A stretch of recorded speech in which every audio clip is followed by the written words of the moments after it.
Honestly, you'd think some people had never seen an airplane before, let alone understood basic decorum.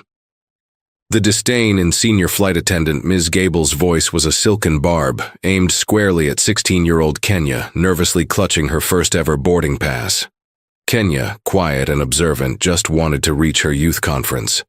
But Ms. Gable saw only an easy target for her jaded power trips, completely oblivious that the polite black teen she was systematically beginning to harass was a disciplined karate black belt. The turbulent flight ahead would test more than just Kenya's patience. It would unleash a storm of hard karma. The airport terminal buzzes, a symphony of hurried footsteps on polished floors, distant echoing announcements, and the low hum of 100 conversations. For Kenya, it's an overwhelming orchestra. She clutches her new backpack, its straps already feeling familiar, her boarding pass and ID held in a slightly damp grip. The scent of stale coffee, sweet pastries from a nearby kiosk, and the faint metallic tang of jet fuel hangs in the air. This is it, her first solo flight, her first real step into a larger world, on her way to the National Youth Leadership Conference, a prospect that sends a thrill through her, quickly followed by a tremor of nerves. Her parents had been a whirlwind of advice and affection at the drop-off, her mother's hug, tight and lingering. "Be polite, sweetheart. Ask for help if you need it. And text us when you land, okay?" Her father's firm handshake, a proud gleam in his eye. "You've got this, Kenya. Remember your training. Stay calm, stay focused." The training he referred to was more than just the leadership workshops she was headed to. It was the years spent in the dojo, the quiet discipline of karate that had sculpted not just her body but her mind. She carries a small, smooth stone in her pocket, a gift from her sensei, a reminder of Mushin, the mind without mind, clear and present. She navigates the security line with meticulous care, watching others, mirroring their actions. At the gate, she finds a seat away from the main hustle, pulling out a well-worn copy of The Art of War, though her eyes scan the bustling scene more than the pages. She's early. Her posture is erect, a habit from years of kata, yet there's a youthful vulnerability in the way she tucks a stray braid behind her ear. She feels a flutter of excitement. This is independence. But beneath it a knot of anxiety tightens. The boarding call for her zone finally comes. Kenya joins the line, her heart thumping a little faster. She shuffles forward, offering a small, polite smile to the gate agent. As she steps onto the jet bridge, the tunnel-like passage feels like a portal. Inside the aircraft, the air is recycled, cool. Miss Gable stands near the entrance, a practiced, almost brittle smile fixed on her face as she greets passengers. She's impeccably dressed, her movements efficient, but there's an underlying tension in her shoulders, a sharpness in her eyes that scans each person. Kenya approaches. "Good morning," she says softly, holding out her boarding pass. Miss Gable's smile doesn't quite reach her eyes when they land on Kenya. "Morning," she replies, her tone a fraction cooler than it was for the passenger ahead. She glances at the pass, then at Kenya's modest carry-on. Kenya, trying to be efficient, makes a slight awkward shuffle to maneuver her bag towards the overhead bin, her elbow gently brushing a seated passenger's shoulder. "Excuse me," Kenya murmurs to the passenger, embarrassed. Miss Gable's eyes narrow almost imperceptibly. "A little more awareness of your surroundings, please," she says, her voice low but carrying a distinct edge of reproof, not to the passenger Kenya brushed, but directly, pointedly at Kenya. It's subtle, easily deniable, but Kenya feels it, a pinprick of unwelcome attention. "Yes, ma'am, sorry," Kenya says, her cheeks warming. She finds her aisle and begins to stow her bag. It's a new bag, and she fumbles for a moment with the best way to fit it. Marco, the junior flight attendant, is nearby, assisting another passenger. He notices Kenya's brief struggle and Miss Gable's lingering, critical gaze on the teen. He offers Kenya a quick, encouraging nod when Miss Gable turns away for a moment, a small gesture of solidarity that Kenya barely registers in her mild fluster. She attributes Miss Gable's curtness to the stress of boarding, a busy day. Surely it wasn't personal. Kenya settles into her window seat, the view of the tarmac and ground crew a welcome distraction.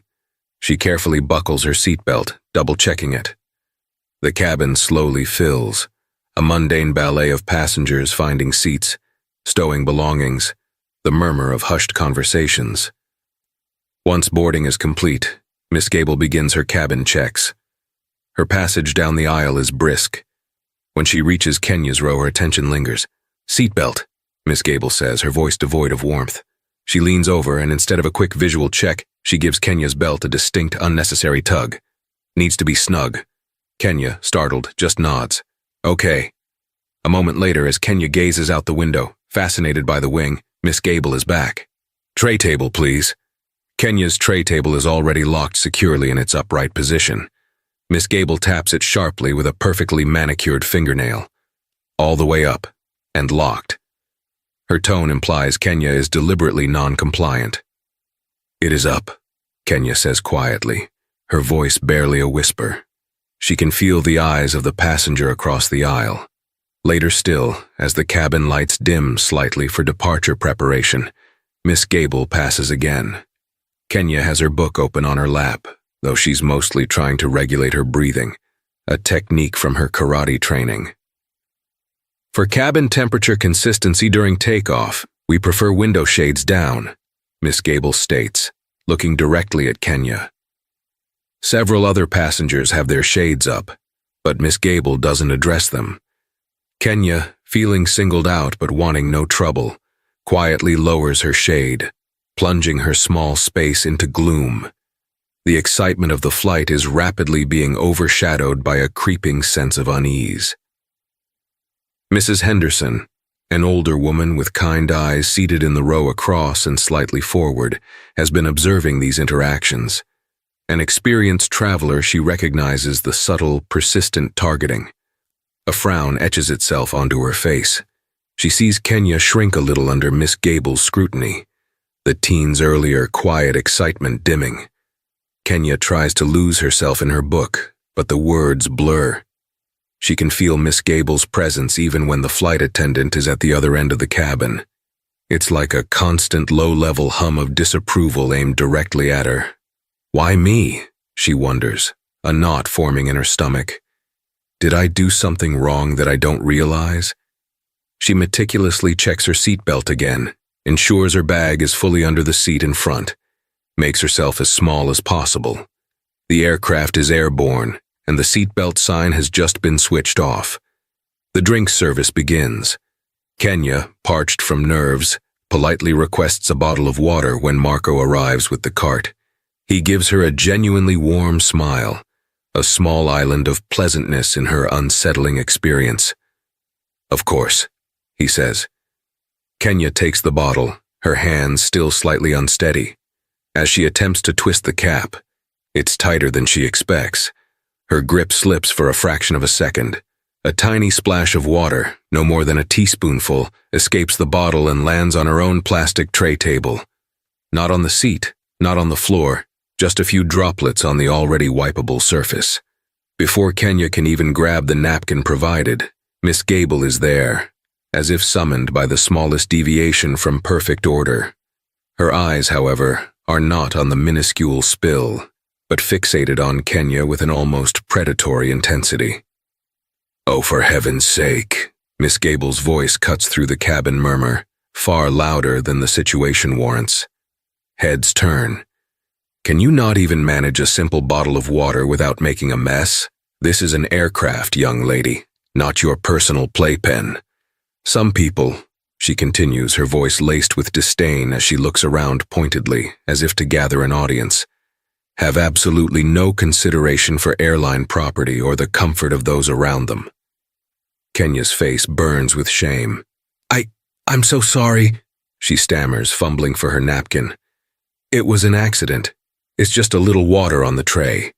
"A little water can be a nuisance," Miss Gable retorts, snatching a wad of paper napkins from Marco's cart and thrusting them aggressively at Kenya. "Clean it properly." She stands over Kenya, arms crossed, watching with hawk-like intensity as Kenya, now thoroughly humiliated, mops up the few droplets. The other passengers are openly staring. a mixture of pity, annoyance, and discomfort on their faces. Marco looks deeply uncomfortable, his earlier smile gone, replaced by a worried frown. He tries to subtly move Miss Gable along, but she ignores him. Once Kenya has finished, her hands trembling slightly, Miss Gable leans in closer, her voice dropping to a low, menacing tone that only Kenya and perhaps Mrs. Henderson can fully discern. "I've had my eye on you since you boarded. You seem to be looking for trouble. I'll be watching you very, very closely for the remainder of this flight." With a final contemptuous glare, Miss Gable turns and sweeps away. Kenya stares down at her lap, the small, damp napkin clutched in her hand. The joy of her first flight, the anticipation of the conference, has curdled into a heavy dread. Mrs. Henderson catches her eye and offers a small, sympathetic grimace, shaking her head almost imperceptibly at Miss Gable's retreating back. Kenya feels a flicker of gratitude for the silent support, but it's quickly swallowed by the chilling certainty that Miss Gable is not finished with her. The flight has only just begun. The minutes stretch into an hour, each one a tightrope walk for Kenya. She feels hyper-aware, every rustle of clothing, every footstep in the aisle causing her to flinch internally. Miss Gable seems to have made Kenya's row her personal patrol route. She doesn't stop, doesn't speak, but her eyes, cold and assessing, sweep over Kenya each time she passes. It's a silent psychological warfare.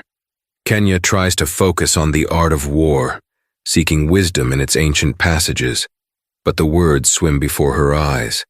The leadership conference, her excitement, her parents' proud faces, they all feel a million miles away, obscured by the oppressive atmosphere of this pressurized cabin. Her legs begin to cramp. Her shoulders ache from the forced stillness. She remembers Sensei Ishikawa's voice during a particularly grueling stance practice. "Discipline is control, Kenya-san, but stagnation is death. Even in stillness, find the flow. A warrior must adapt even to the confines of a chariot." He'd talked about maintaining circulation, especially on long journeys. Cautiously, Kenya glances around. Miss Gable is at the front of the cabin, momentarily occupied. Kenya slowly rotates her ankles, first one way, then the other, hidden beneath the seat in front. She does a gentle shoulder roll, feeling a slight release of tension. Then, a very slow, controlled tilt of her head, stretching the tight muscles in her neck. Each movement is tiny, economical, designed to be almost imperceptible. But Miss Gable possesses an almost preternatural ability to detect what she perceives as defiance. On her next pass, her eyes, sharp as bits of ice, lock onto Kenya's subtle neck movement. She stops abruptly, her shadow falling over Kenya. "And what is this now?" Miss Gable's voice is a low hiss, laden with accusation. "Are you incapable of sitting still? Are you deliberately trying to fidget and cause a disturbance?" Kenya freezes, her heart leaping into her throat. "No, Miss Gable," she says, her voice barely audible. My neck was a little stiff. I was just stretching very slightly." "Stretching?" Miss Gable's lip curls. "I've been watching you, young lady. You've been restless since we took off." She leans closer, her voice dropping further but gaining intensity. "I warned you. I am responsible for the safety and comfort of all passengers on this flight. One more, and I mean one more perceived wrong move from you, and I will not hesitate. I will have you met by ground security, and I will ensure you are placed on a no-fly list. We don't tolerate disruptive elements on this airline." She pauses, her eyes boring into Kenya's. "And certain people," she adds, the insinuation hanging heavy and toxic in the air, "always seem determined to be disruptive, don't they?" Kenya is stunned into silence. Fear, cold and sharp, pierces through her, but beneath it, something else begins to stir, a slow burn of indignation. The certain people stings more than the direct threat. She looks down at her hands, clenching them slightly to stop them from trembling. "I understand," she manages to whisper, not trusting her voice to say more. "See that you do," Miss Gable says, her voice full of smug triumph. She straightens up and continues her patrol, leaving Kenya in a maelstrom of emotions, fear, yes, but also a dawning reluctant anger and a profound sense of injustice. The cabin air feels thick, difficult to breathe. Kenya's pulse hammers in her ears. The adrenaline from Miss Gable's threat courses through her, a jangling energy that demands an outlet. Her first instinct, honed by years in the dojo, is Zanshin remaining spirit, constant awareness. She sees Marco further down the aisle, his back to her, meticulously arranging items in the galley cart. He'd glanced their way during Miss Gable's tirade, his face a mask of unease before he quickly looked away. He's not an ally, she realizes. He's too afraid. Mrs. Henderson, however, catches Kenya's eye from across the aisle. The older woman's face is etched with worry and a touch of outrage. She gives Kenya a small, almost imperceptible nod, a silent message of support that Kenya clings to. A whirlwind of Sensei Ishikawa's teaching spins in her mind. The true warrior seeks harmony, not conflict. The highest form of karate is that which is never used. Know your opponent, but first, know yourself. This isn't a physical fight, not yet. It's a battle of wills, of perception. Miss Gable wants her to react, to break, to give her the excuse she so clearly craves. What are her options? She could try to appeal to Marco, but what could he do? Confronting Miss Gable directly now seems pointless, even dangerous. The threat of being restrained and reported is terrifying. What if they believe Miss Gable? What if this ruins her chance to attend the conference, stains her record before her adult life has even truly begun? The injustice of it all is a bitter pill. She closes her eyes, focusing on her breath, drawing it deep into her abdomen, just as Sensei taught her for Mokuso meditation. In, out, calm, centered. She visualizes the dojo, the worn wooden floor, the scent of polish and sweat, the focused energy of her fellow students. She visualizes herself performing a kata, each movement precise, controlled, flowing. She cannot control Miss Gable. She can only control herself. Her decision crystallizes. She will not break. She will not give Miss Gable the satisfaction. She will endure. She will be a model of perfect, unobtrusive behavior. She will document every single slight, every loaded word, every menacing glance. And when this flight is over, when she is safely on the ground and away from this woman's immediate, suffocating authority, she will report it. She will use her voice then, clearly and calmly. For now, her strength will be in her stillness, her discipline. She opens her eyes, a new resolve settling within her.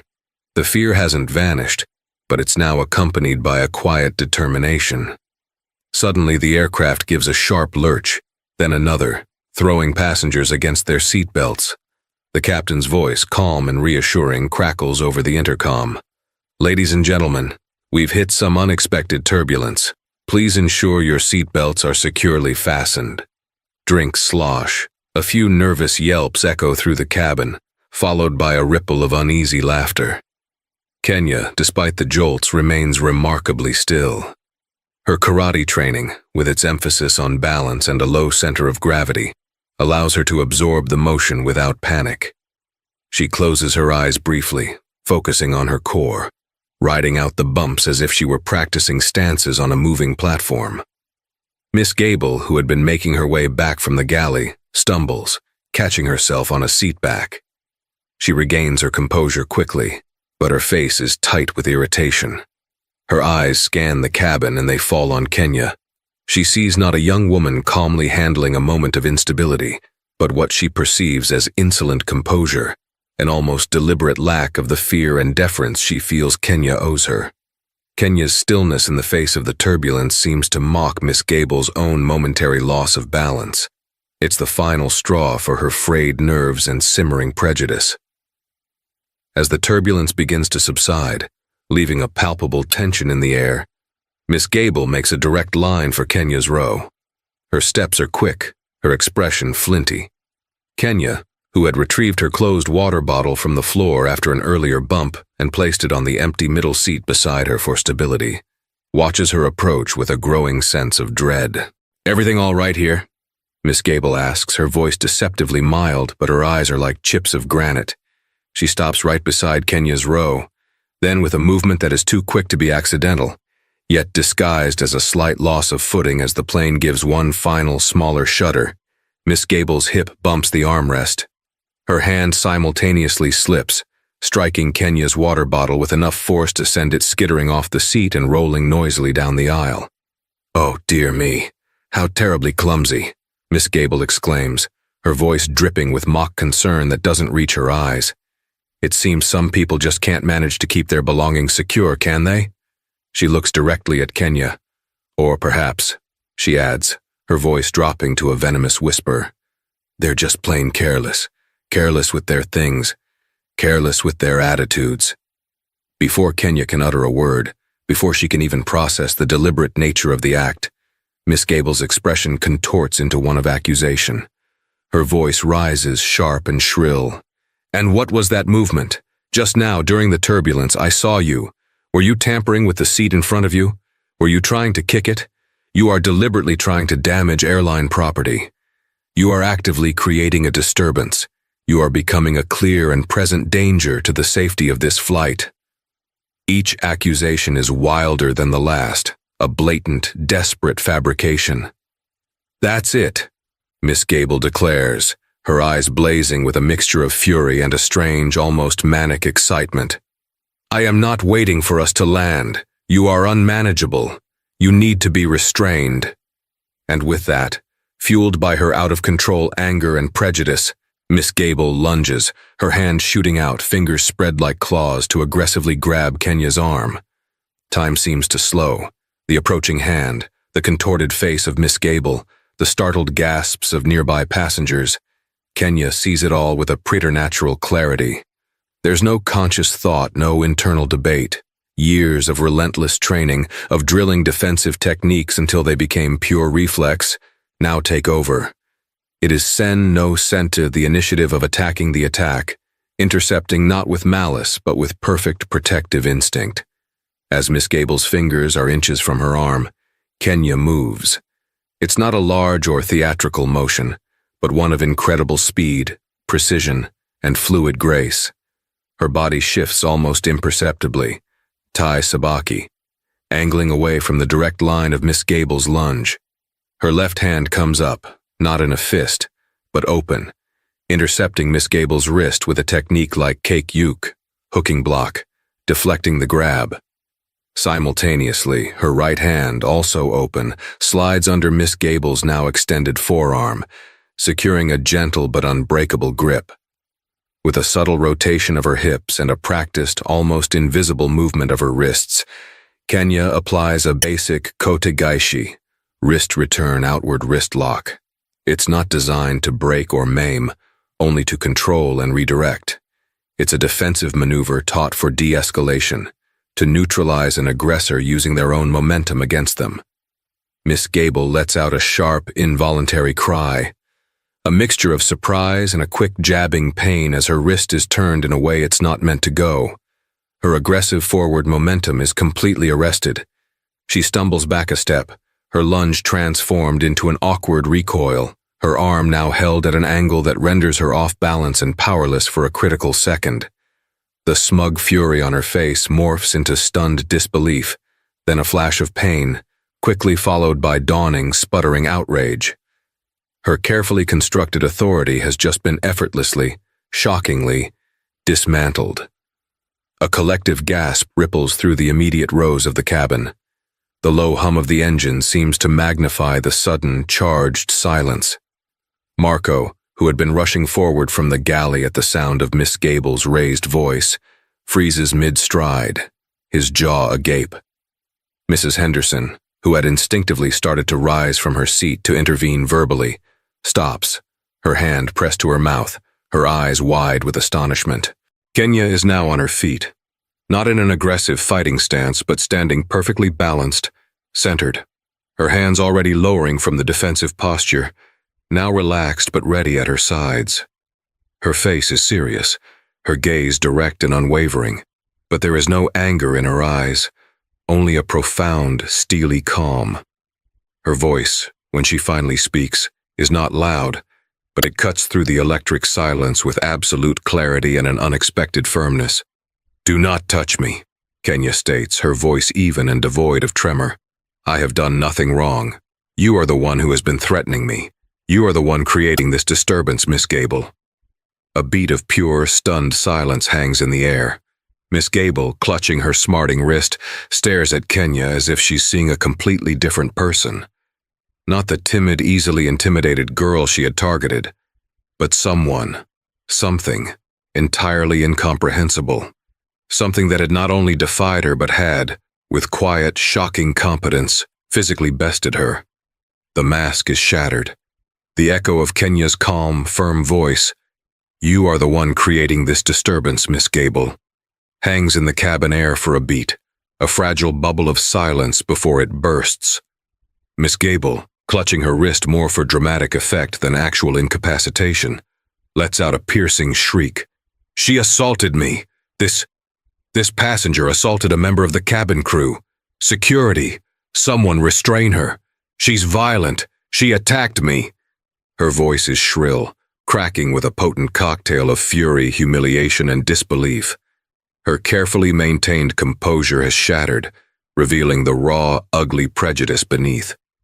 She points a trembling finger at Kenya, her face flushed, her eyes darting around wildly, seeking allies, seeking validation for her outrage. Kenya stands her ground, not advancing, not retreating.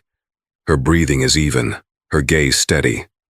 "That is not true," she says, her voice still remarkably level, though now carrying a distinct note of weariness. "I defended myself. You were screaming at me. You accused me of things I didn't do, and you tried to grab me aggressively. I simply stopped you from touching me." Marco, who had been frozen near the galley, finally finds his feet, his face pale. He takes a tentative step forward. "Miss Gable, please," he begins, his voice wavering slightly. She didn't attack you. You did go towards her, very forcefully." He looks at Kenya, then back at his senior colleague, a bead of sweat trickling down his temple. The fear of Miss Gable is still there, but the undeniable truth of what he witnessed compels him to speak. "What are you saying, Marco?" Miss Gable screeches, rounding on him. "Are you siding with her against your own crew?" Before Marco has to answer, Mrs. Henderson's clear, authoritative voice cuts through the tension. She is standing now, her kind face set with righteous indignation. "That is absolutely outrageous, young woman," she exclaims, directing her words squarely at Miss Gable. "I have been watching you harass this poor child since the moment she stepped on this aircraft. You've picked on her, belittled her, and just now you lunged at her like a wildcat. She simply protected herself. I saw the entire thing from start to finish." A murmur ripples through the nearby rows. Heads are nodding. Another passenger, a businessman in the row behind Kenya, speaks up, his voice firm. "She's right. The flight attendant was the aggressor. Completely unprofessional. My wife has it on video, the last part anyway. The yelling." Miss Gable's eyes widen at the mention of a video. For the first time, a flicker of genuine fear, not just anger, crosses her face. The other passengers who heard this exchange look at each other, a silent consensus beginning to form. The narrative Miss Gable is so desperately trying to spin is already unraveling. Kenya simply stands, allowing the truth to be spoken by others, her silence now more powerful than Miss Gable's hysterics. The escalating commotion, particularly Miss Gable's shrieking and the raised voices of passengers, has not gone unnoticed. Marco, seeing the situation spiraling, had discreetly used the intercom to alert the cockpit of a serious cabin incident requiring Captain's presence. Moments later, the cockpit door opens, and Captain Miller emerges. He is a man in his 50s, his expression serious, his uniform immaculate. He exudes an aura of calm authority, honed by years of responsibility. His gaze sweeps across the scene, Miss Gable, red-faced and still sputtering, Kenya standing poised and quiet, Marco looking stressed, and a cluster of agitated passengers. "What is going on here?" Captain Miller's voice is not loud, but it commands immediate attention. The cabin noise subsides almost instantly. Miss Gable rushes towards him. "Captain, this passenger," she points dramatically at Kenya, "assaulted me. She's a menace. She needs to be restrained immediately and handed over to the authorities." Captain Miller holds up a hand, halting her tirade. He looks from Miss Gable to Kenya, his eyes lingering on the teenager's composed demeanor, then to Marco. "Mr. Sanchez, your report." Marco swallows hard. "Captain, there was a confrontation. Miss Gable accused the passenger, Kenya, of disruptive behavior. She moved to apprehend her, and Kenya defended herself. Several passengers witnessed it." The captain then turns to Kenya. "Young lady, are you all right? Can you tell me what happened from your perspective?" Kenya meets his gaze directly. In a calm, clear voice, she recounts the events, starting from Miss Gable's initial hostility during boarding, the persistent microaggressions, the false accusations, the water bottle incident, the direct threats, and finally Miss Gable lunging at her. "I did not want any trouble, Captain," she finishes. "I was scared. When she tried to grab my arm, I used a defensive technique I learned in my karate class to stop her from hurting me. I did not strike her." Mrs. Henderson and the businessman quickly corroborate Kenya's account, the businessman adding, "And like I said, my wife has footage of Miss Gable screaming at her and then lunging. It's quite clear." He gestures to his wife, who nods, holding up her phone slightly. Captain Miller listens patiently, his expression unreadable but clearly absorbing every detail. He looks at Miss Gable, whose face has gone pale at the repeated mention of video evidence and the united front of the passengers. He notes Miss Gable clutching her wrist, but also the lack of any visible injury on her, and Kenya's lack of any aggressive posture. "Miss Gable," he says, his voice firm and devoid of sympathy. "Go to the aft galley and remain there until we land. Do not interact with any more passengers. Mr. Sanchez, please ensure she complies. I will be speaking to ground control to report this incident." He then turns to Kenya. "Miss," he says, his tone softening slightly, "please return to your seat. You have my assurance you will be heard fairly when we land." He then addresses the surrounding passengers. "Ladies and gentlemen, please return to your seats and remain calm. We will be landing in approximately 40 minutes. Miss Gable opens her mouth to protest, but a look from Captain Miller silences her. Humiliated and seething, she turns and stalks towards the back of the plane, Marco following her with a conflicted expression. The immediate crisis is over, but the tension in the cabin remains thick enough to cut with a knife. The remaining 40 minutes of the flight pass in an atmosphere of strained silence. Kenya sits by her window, the lowered shade now a welcome shield. She stares out at the clouds, her mind replaying the events. She feels a strange mix of relief, lingering fear, and a quiet vindication that others saw the truth. Mrs. Henderson offers her a reassuring smile whenever she catches her eye. As the plane taxis to the gate, the captain makes an announcement requesting all passengers to remain seated until further instruction. Kenya sees two uniformed airline security officials and a more senior-looking airline representative waiting on the jet bridge as the door opens.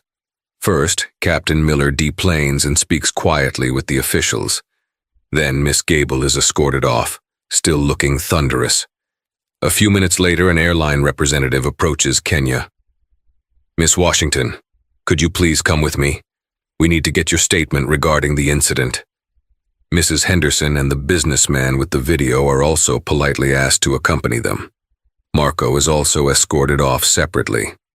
Kenya is led to a quiet office within the airport terminal. Her parents, alerted by a text she managed to send before deplaning, and then a call from the airline, are already on their way to the airport, frantic with worry. The interview is conducted by the senior airline representative, a calm woman named Miss Davies, and one of the security officials. Kenya, though exhausted, recounts everything methodically and clearly, from the first dismissive comment at boarding to the final lunge. When asked how she managed to stop Miss Gable without escalating the violence, she explains, "I have a black belt in Shotokan karate. My training emphasizes de-escalation and using only necessary controlled force for self-defense. I used a basic wrist lock to redirect her momentum and create space. I didn't want to hurt her, only to stop her from grabbing me. Miss Gable, in a separate room, is giving her own version.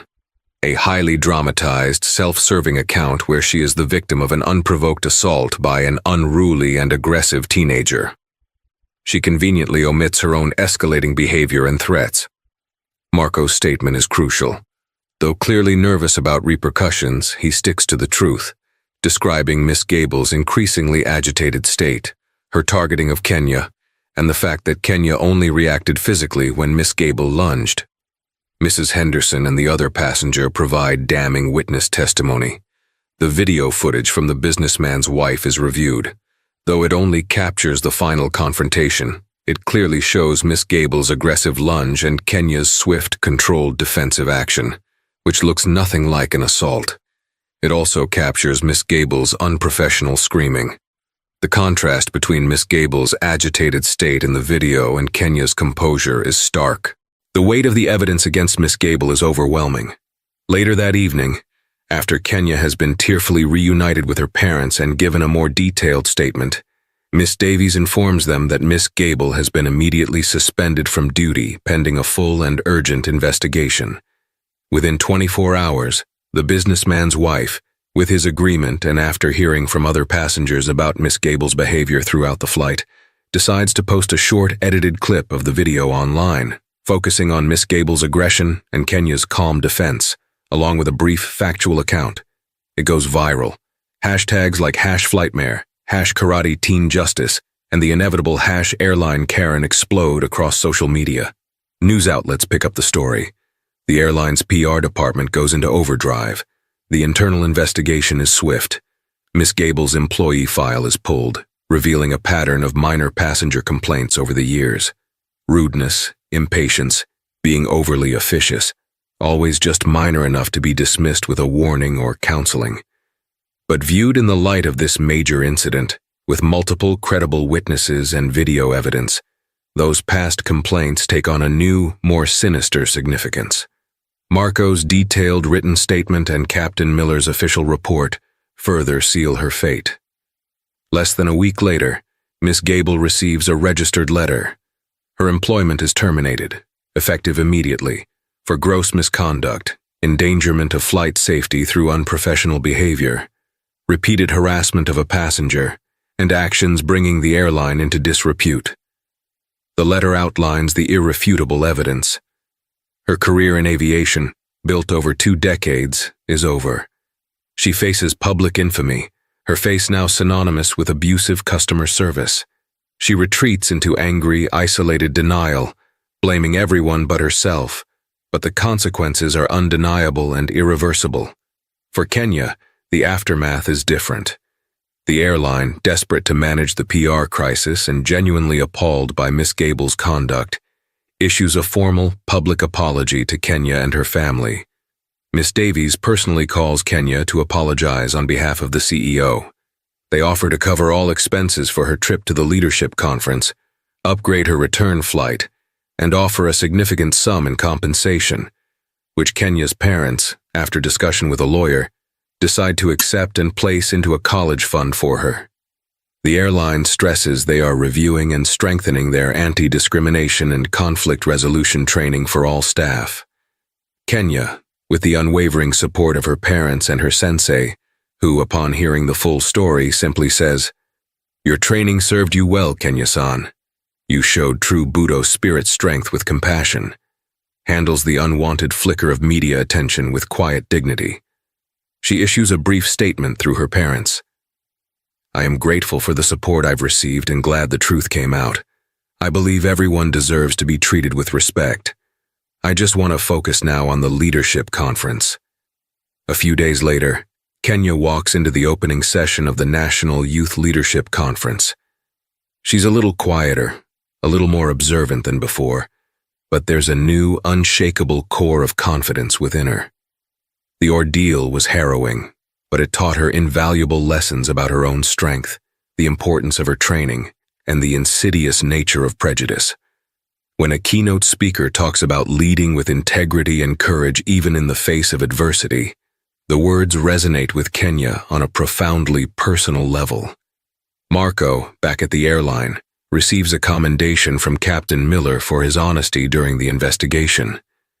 It's a small step, but it signals a potential shift in the workplace culture, encouraging others to speak up against misconduct.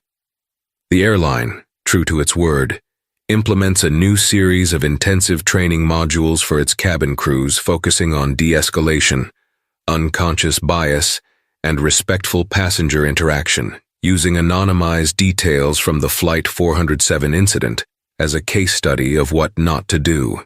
Kenya never sees Miss Gable again, but the flight attendant's downfall serves as a stark public example. Prejudice, arrogance, and the abuse of power, especially when met with disciplined courage and the undeniable light of truth, ultimately invite their own hard, unyielding karma.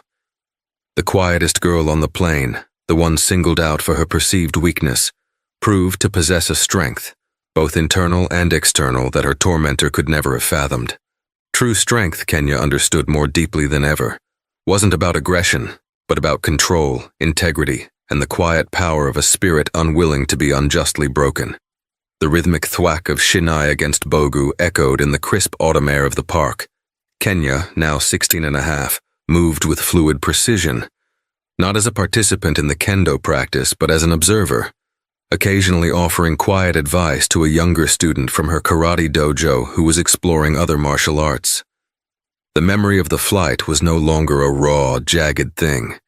It had settled within her, like a stone smoothed by a relentless river, still present, still heavy with experience, but no longer capable of cutting her. Her return to school had been an adjustment. Whispers had followed her for a week or two after the news reports trickled down to her classmates. Some were curious, some awestruck, a few disbelieving until they saw the archived news clips. But Kenya, with the same quiet composure she'd shown on the plane, neither courted the attention nor shied away from simple, factual answers if asked directly. She had become, unintentionally, a local micro-celebrity, the karate girl from Flight 407. Her dojo had seen a small influx of new students, mostly young girls, their parents citing Kenya's story as an inspiration. The most significant changes were internal. She found herself more attuned to the subtle currents of injustice around her, not just overt aggression, but the casual dismissiveness, the unthinking prejudice that could wound as effectively as a blow. At school, she'd calmly intervened when a group of older students were mocking a new immigrant student's accent, not with aggression, but with a simple, direct question. Why do you feel the need to say that? It was enough to make them pause, to make them uncomfortable under her steady gaze. Her sessions with Sensei Ishikawa now often delved deeper into the philosophy of Budo. One afternoon, after a particularly focused kata session, he'd simply said, "Kenya-san, the true measure of your karate is not in the force of your strike, but in the strength of your spirit when faced with adversity without resorting to force. You found that balance under great pressure. That is a rare victory." She understood. The black belt tied around her waist felt different now. Less an achievement, more a responsibility. She still flew. The first time, 3 months after the incident, to visit her aunt, a trip the airline had willingly provided. Her stomach had been a knot of anxiety. She'd clutched the smooth stone from her sensei, focusing on her breath, observing the flight attendants with a vigilance that slowly softened as the flight progressed uneventfully, professionally. The airline had, it seemed, taken the lessons to heart. The crew was courteous, attentive, and diverse. Kenya realized she wasn't looking for another Miss Gable. She was simply more aware, her senses honed. The leadership conference had been transformative. The workshops on communication, ethical decision-making, and community organizing had resonated deeply, giving structure and language to the principles she had instinctively embodied. She'd started a small peer mediation group at her high school, a quiet initiative that was slowly gaining traction. The small second-floor apartment Helen Gable now inhabited felt perpetually dim, even on sunny afternoons. The drawn blinds, a shield against a world she felt judged her at every glance, cast stripes of dusty light across threadbare furniture. Gone was the crisp, authoritative click of her flight attendant heels on polished airport concourses. Now her footsteps were muffled by worn slippers on linoleum that stubbornly refused to shine, no matter how often she scrubbed it with a resentful fury.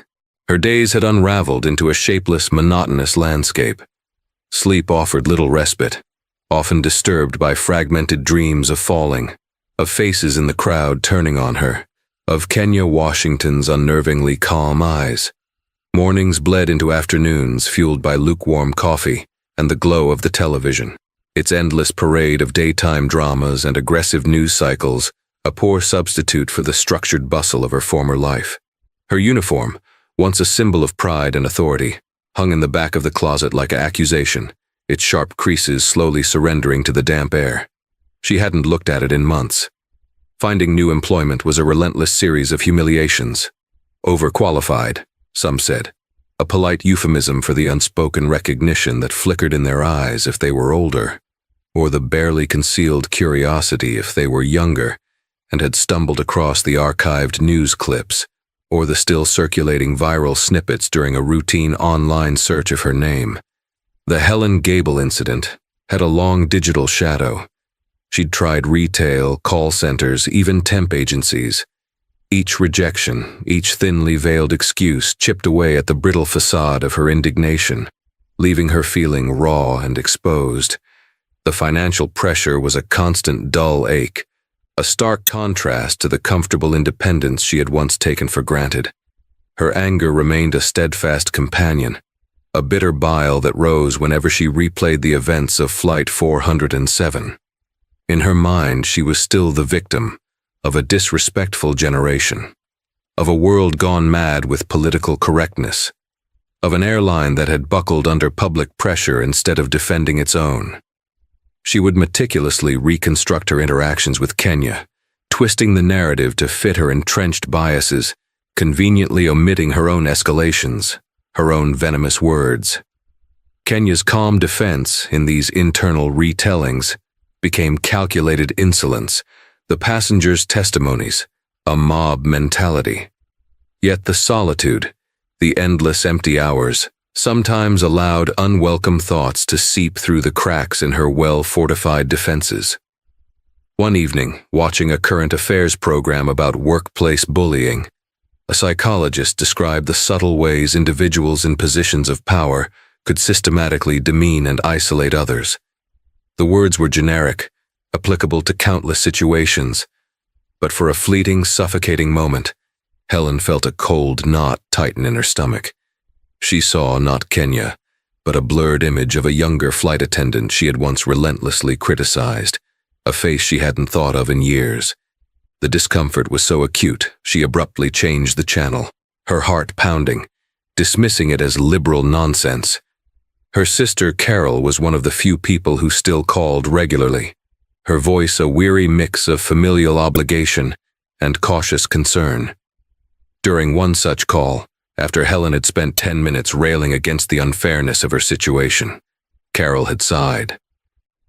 "Helen," she'd said softly, "have you ever, just once, considered that maybe you played a bigger part in what happened than you're willing to admit?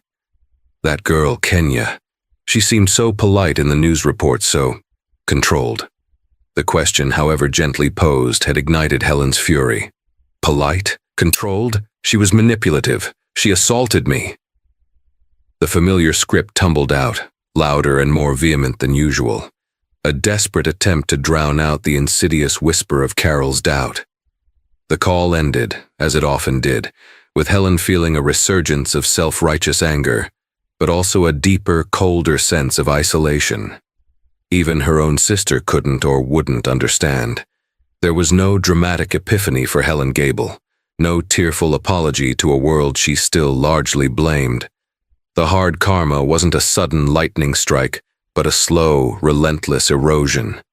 It was in the averted gazes of former acquaintances encountered by chance at the grocery store, the way her small world kept shrinking, the growing realization that the respect and authority she had craved were now further away than ever. The glimmer of change, if it existed at all, was not in remorse, but in the dawning, terrifying suspicion that perhaps, just perhaps, the problem wasn't always with other people.